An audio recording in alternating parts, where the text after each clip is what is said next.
Salam tələbələr. Bugün izah edəcəyim mövzu kauzativ, yəni icbar növüdür.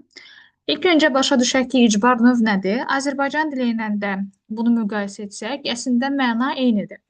Məsələn, biri var deyirəm ki, otağı təmizləmişəm. Burada işi görən mənəm. Yəni hərəkəti icra edən mənəm. Bir də var deyirəm ki, mən otağı təmizlətmişəm. Artıq burada işi özüm yox, başqa birinə gördürürəm və bu da icbar növ anlamına gəlir. İngilis dilində icbar növü yaratmaq üçün biz müəyyən bir düsturdan istifadə edirik. Bu necə yaranır? Have ya da get ikisindən biri. Sonra cansız, daha sonra isə participle to, yəni feilin üçüncü forması. Deməli, gəlin bunu nümunə ilə yazaq. Məsələn, deyirəm ki, I have ya da fərqi yoxdur. I get də deyə bilərik. Cansız, az öncə dediyim nümunəni yazıram. My room, otağımı. Sonra təmizlətmişəm. Təmizləmək feili cleandir və tələb olunur ki, participle to, yəni feilin üçüncü formasını yazaq. Olacaq cleaned. Baxın gənclər, burada I have my room cleaned, I get my room cleaned. İcbar növü yaratdıq bu şəkildə. Birinci have və ya get gəlir. Daha sonra cansız hansı isimdirsə o. Otağı təmizlətmişəm, saatı təmir etmişəm və s. elətdirmişəm daha doğrusu. Və daha sonra isə həmin o feilin üçüncü forması gəlməlidir. Deməli, burada əsas məsələlərdən biri nədir? Bu feilə sual vermək. Bəzən tələbələr çaşırlar ki, burada have-dən istifadə edəcək sual verəndə. Xeyr, siz adicə bir feilə go, come, want bunlara necə sual verirsiniz?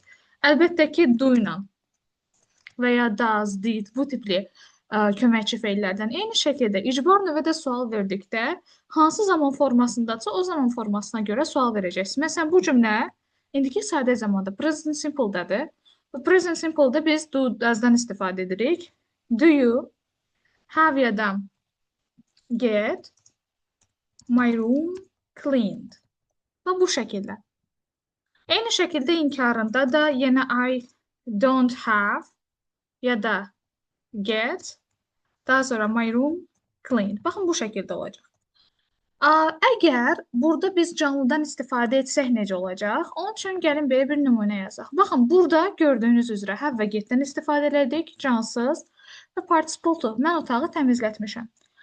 Bir də var deyirəm ki, mən otağı bacıma təmizlətmişəm. Baxın, buradakı əsas məsələ nədir? Artıq düsturumuzu yazarkən biz belə istifadə edəcəyik. Have və ya make, plus canlı, bu dəfə birinci canlı gəlməlidir. Kimə elətdirmişiksə onun adını yazmalıyıq. Daha sonra gələcək feilin birinci forması, daha sonra isə cansız gəlməlidir. Deməli, nümunəni yazıram. She has ya da makes.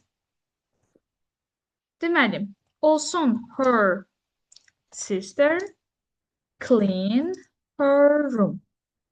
Bu şəkildə yazmaqda əsas məqsədim nədir, onu izah edeyim. Birincisi, burada gördüyünüz üzrə have və ya make-dən istifadə etməliyəm. Sadəcə bu iki feildən. Daha sonra canlı, kimə gördürmüşəmsə işi o yazılmalıdır. Daha sonra feil gəlməlidir. Yəni bare infinitiv. Feilin yanında to, ing heç nə olmamalıdır. Və daha sonra isə cansız. Burada her sister yazmaqda əsas məqsədim o idi ki, bəzən tələbələr çaşırlar ki, burada sister təkdədir.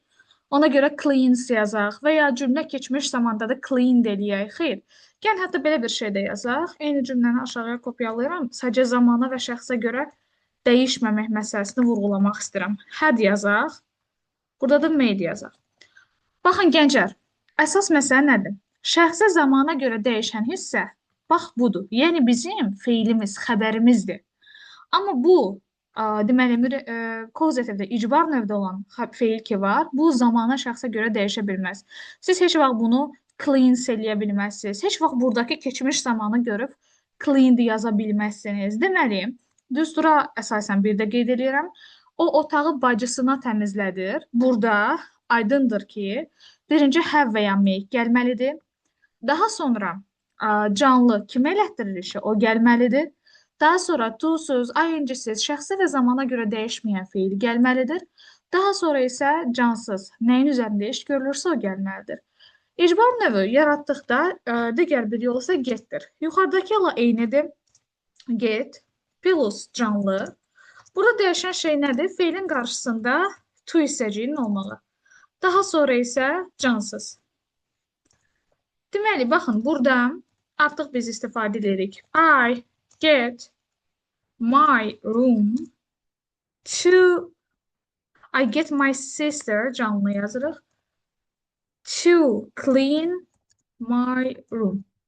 Baxın, deməli burada birinci mübtədamızı yazırıq əlbəttə, sonra xəbərimizi yazdıq. Daha sonra isə, yəni get mütləq yazılmalıdır. Yəni ya have, ya make, ya da get. Have make-dən istifadə edəndə to-suz feil yazacağıq, amma burada get-dən istifadə edirəmsə to-lu feil.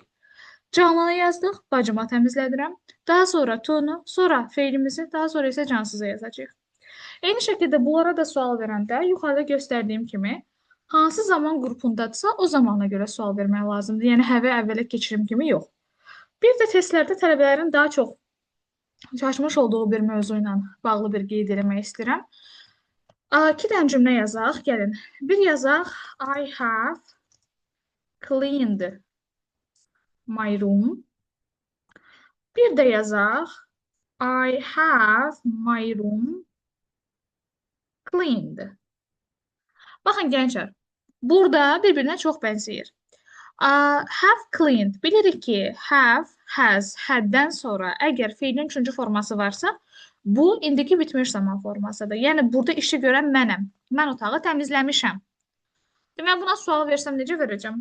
Have you cleaned your room? Sən otağını təmizləmisən? Bu bitmiş zamandır. Bu yəni icbar deyil. Bu olacaq present perfect.